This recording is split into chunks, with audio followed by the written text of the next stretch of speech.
Hi, Analisa Six here with the Lady of Leisure and the Sober Curator to bring you the December 2024 horoscope for the zodiac sign of Leo for sun and rising placements. Hello, Leos. It's our time. Let's dive right in and talk about December. So we start out every December in Sagittarius sign, or in the sign of Sagittarius.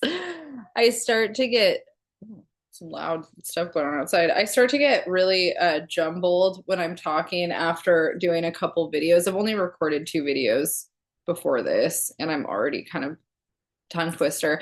But and then there's so much noise outside that is distracting me right now. Okay, so we start out every December in the mutable fire sign of Sagittarius, which hits in the Leo horoscope chart in the fifth house of the wheel of the horoscope. And the fifth house is the house that Leo traditionally rules, but in the horoscope, Sagittarius hits here, and Leo is the fixed fire sign of the zodiac, which is really harmonious with Sagittarius energy. Sagittarius is mutable fire. So in astrology, Sagittarius and Leo are making what's called a trine to each other, which just means that the energies are working together. They're very fast. They're very easy. Fire likes fire. It's really common for Leo and Sagittarius people to get along and have a lot of fun together. I'm a Leo Sagittarius rising. My dad's a Leo Sagittarius rising. I have a lot of friends who are Sagittarius dominant people, whether it's their moon or their rising or their sun. Leo and Sag get along really well together, very compatible energies. And in the horoscope, having Sagittarius, the sun energy hitting in the fifth house, it's really comfortable and comforting for Leo. So the sun is basically highlighting all Leo themes. So the fifth house represents our relationship to creativity, self-expression, our desire to share and kind of be shared with. We want to feel like we are, doing things that kind of spark our like self-expression, exploration, performance kind of based things, whether that's us indulging in it or giving it. So, Leo, if you're not an actor or you're not a performer or a musician, you might really enjoy being around those kinds of people or those kinds of environments, like going to a play or a concert. If you are a creative person, this is a really good time to kind of focus on your creativity. So if you've been kind of getting amped in terms of that, you can thank the sun and Sagittarius for kind of pushing you there. We also start out December with Mercury retrograde here. So when Mercury is retrograde in the fifth house, it gives us an opportunity to reflect on how we are expressing ourselves. Do we like the way that we're putting ourselves out into our creative projects? So if you're an artist, a musician, a performer, or any kind of way that you like to put yourself together and express yourself, you might be in a period of kind of reflecting on how exactly you want to do that. Are there changes that you want to make? It also, in the sign of Sagittarius, has an element around spirituality and values and belief systems. Is our art or our product that we're putting out or expressing ourselves with, is that in alignment with what we value and we believe? Do we care? Like, are we, I'm not saying this eloquently, does our art match who it is we are on a fundamental soul level? Are we living authentically to what we're putting out there? Those kinds of questions start to come up. We start to ask ourselves, like, is this who I am still, kind of thing. And on the 1st of December, we have a new moon hitting at 9 degrees of Sagittarius. So it's in this fifth house of the horoscope charts. This is a really positive time to set intentions around how you express yourself and your creative projects. And one of the other transits that's happening in the horoscope that emphasizes this for us is Mars in Leo. So Mars entered Leo last month, and Mars is going to be moving through Leo quite a bit off and on for the first half of 2025. And it stations retrograde at the beginning of December on the 6th. I'm going to talk a little bit about that in a second. But thinking about this new moon hitting at 9 degrees, it is within an orb of influence of this Mars transit in the first house. And so, Mars in the first house, we really feel a desire to push who we are forward into our lives. The first house is the house that has to do with our identity and our relationship to self. The fifth house has to do with how we're expressing that, how we're putting that, kind of into our work and our passion projects. And the fifth house also is the house of romance and us wanting to connect with children or our inner child. And Mars and Leo trining this, new moon energy is very much wanting us to play more, be creative, really focus on how we express ourselves. And we have the ability to set intentions towards, who is it that we want to be? How do we want to be received? How do we want to be perceived? On a personal level, though, this isn't so much about other people and what they think of us or how they're perceiving us. This is about how do we want to put that out there? What's the image? What's the product? What is the experience that we want to cultivate around the creative projects that we're doing in whatever work it is that we do, or side hobbies or whatever. I know, as a Leo myself, like I've been painting, I'm working on music. I also do like my tarot astrology stuff. And, the way that I brand things or the music the way it sounds, like the way that I'm putting things out there, the way I adorn myself, it's all very much important to how I feel about myself. And that's a Leo thing. Like our kind of personal identity and love language is very centered around how we put ourselves together and how the choices that we make and how we express ourselves reflects our own hearts and authenticity to ourselves. So December is a really good time for us to be thinking about that, working on it, cultivating it, and just kind of moving more in the direction that we want to be in around those things. We also start out the month with Venus finishing up her stint in Capricorn. So Venus has been passing through Capricorn since November. She's going to be here for the first few days, about the first week of December, and she's been blessing the area of the chart that has to do with health and wellness, our relationship to pets, and also our daily routine. Wherever Venus is passing through, we experience some sort of ease or blessing. So that's been, a positive area for Leo. And then she's going to be leaving that area on the 6th. And so that same day that Mars stations retrograde in Leo, Venus is going to move into Aquarius, which Aquarius is the very opposite of Leo. And, whenever we're experiencing kind of this polarity, especially with the Mars Venus kind of polarity happening over the month of December, we have a lot of opportunity to learn a lot about ourselves, our autonomy, what we need, who we are on an individual level, but then also how our autonomy and individuality impacts relationships. So Venus, rules the 7th house. And even though she's going to be in Aquarius in this area, we have a lot of desire to connect to anybody that we're partnered with, whether it's a romantic relationship, a best friendship, or a business partnership, or like a colleague at work. We have a lot of ability to get closer to them and work through anything with the Mars retrograde, where it's like our own ego stuff and how that impacts relationships, and finding ways to be more intentional and harmonious and also other focused. Aquarius likes to be more focused on how things impact the group or the whole, whereas Leo is more, how is this impacting me and how can I share myself? And so there's a bit of that kind of going on while Venus is passing through Aquarius. And Mars retrograde in the first house means that we are in a very reflect, review kind of place as Leos in terms of our own ego identity and our ego expression. And so, Leos are known for being very egotistical and ego driven. Part of that is because the sun is our ruler and we are considered to be royalty of the zodiac. So, I grew up around astrology. I grew up around a lot of 90s hippy dippy women that were, into astrology. My dad owned a shop where, we would sit in there and read the birthday book, of like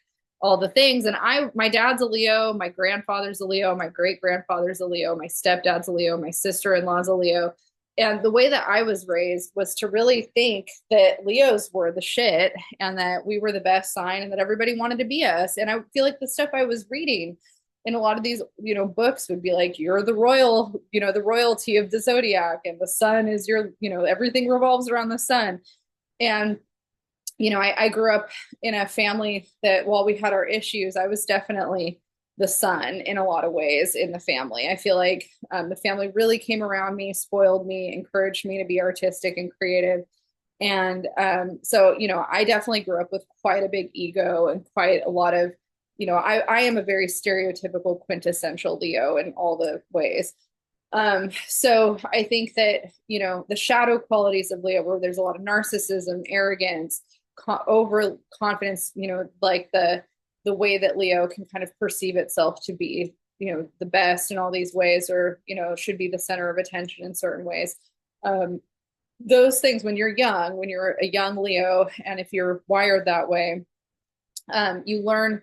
you get knocked on your ass really quickly in life, and humility kind of, especially if you're a woman, a mixed race woman, you get knocked on your ass really quickly, and there's a lot of doors that don't open. I think white men, that's a different story. White Leo privileged men, a different story. I mean, I think about Mick Jagger a lot in this scenario. He's obviously had a lot of doors opened for him, but I think that when we're going through a Mars retrograde in the first house in the Leo horoscope, there's a lot of that Leo tendency, the shadow qualities of Leo, the need for validation, the need for, this kind of ego driven, extroverted kind of look at me, like pay attention to me. I'm the best, the sun, everything revolves around me, like that kind of energy. If you are somebody that still possesses a lot of those egotistical qualities, if you are a Leo that is in your shadow, if you are seeking validation in all the wrong ways, this Mars retrograde is going to humble you. This is happening in the first house all of December.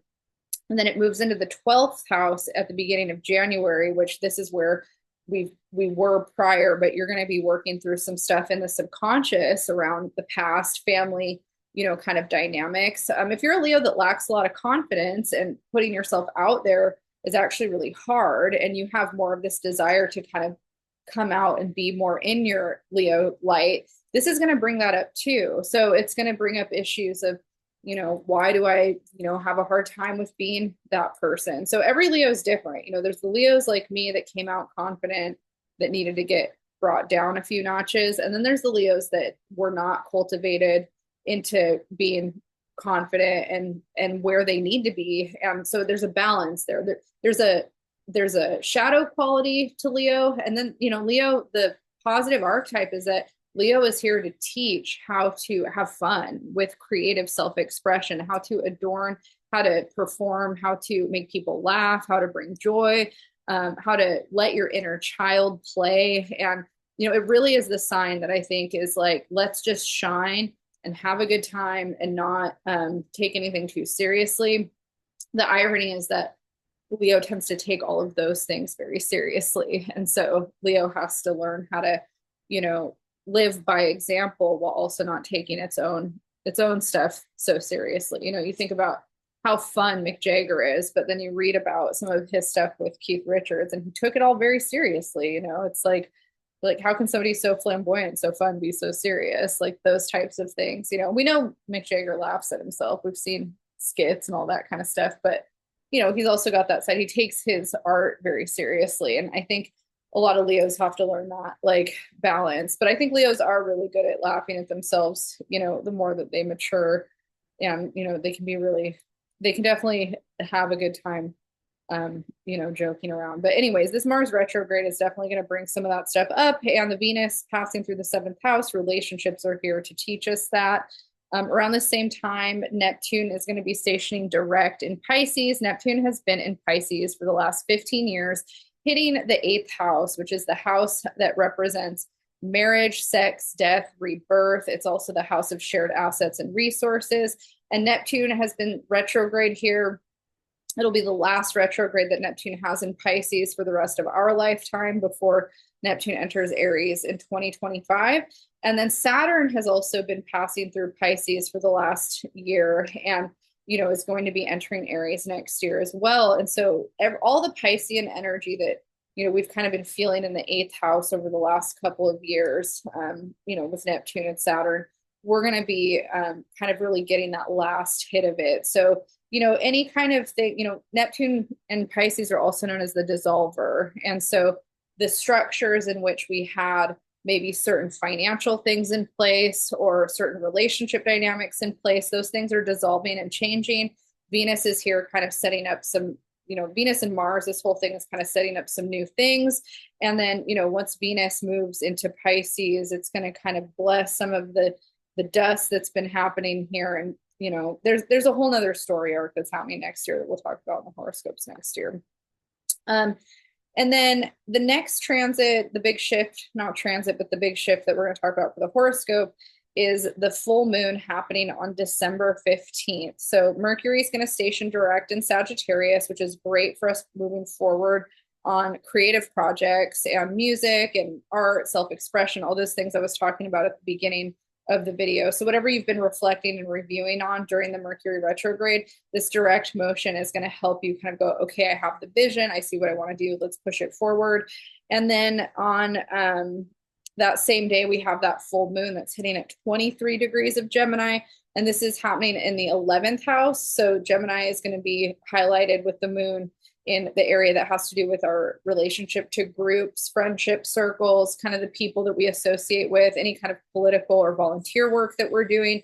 And then the sun is still in that fifth house of self-expression. So this full moon gives you an opportunity to really reflect on who you have around you. Are you surrounded by the people that you want to be surrounded by? Full moons are a great time for manifestation, releasing and letting go. So this can be a good time to tell the universe who you want to manifest into your life, what kind of social circles you want to be a part of. If you want to do volunteer work, what volunteer work do you want to do? How does your self-expression and creativity play into that? All of those themes are highlighted. And then on the 21st, the sun will move into Capricorn and will be in that area of the chart that has to do with our health and wellness. This is the winter solstice. When the sun's here, it's a really good time to put things to order in terms of our structure, our daily routine, planning, any kind of health goals that we have. That's very much supported with the sun passing through the sixth house. And then the last one I'm going to talk about for the horoscope is on December 30th. We have a new moon at 9 degrees of Capricorn that's also hitting in this area of the chart. So if you've been feeling like the holidays just had you all over the place and maybe your eating's been crazy, you haven't had any structure or routine, this new moon in Capricorn in the sixth house is a really good time for you to set intentions around exactly what structure or practical things you want to take care of entering the new year. I know for me, this whole year of 2024 was me completely starting my life over. And I have not had a structure or a daily routine that is firm. I kind of have in the sense I have dogs and every morning I have to take them out and deal with them and I get coffee. Like that's all been very structured. But in terms of everything else, like my work or, just anything else I'm doing, like these videos, social calendar, AA meetings, like I kind of just fly by the seat of my pants. And it's been good to do that in terms of just self-discovery and finding like kind of who am I? What do I want to do? It's very much in alignment with some of these other transits that we've been under. But I know like now I need to make a plan and I need to execute it and I just need to get it done. And this new moon in Capricorn, where it's sitting, is perfect for setting those intentions. So make a list, write out everything that you want to do in the next 6 months, put it under a candle, red, green, blue, whatever. And just, so mote it be, give it to the universe and then start taking right action as the new year begins to try to make those goals happen. All right, Leo, I'm going to leave you there. I hope that this was fun and insightful, and I will see you guys in the new year. If you like this video, please hit the like, subscribe button so you can get notified on when I post these, and you can find me at theladyofleisure.com and thesobercurator.com. And if this part of my hair was bugging you during the video, I apologize. It's bugging me during the video. My hair looks so much better in person. On these videos, you can't see my hair's too dark. You can't see all the nuances to the things going on. Such a Leo thing to talk about. All right, I'll see you guys next year.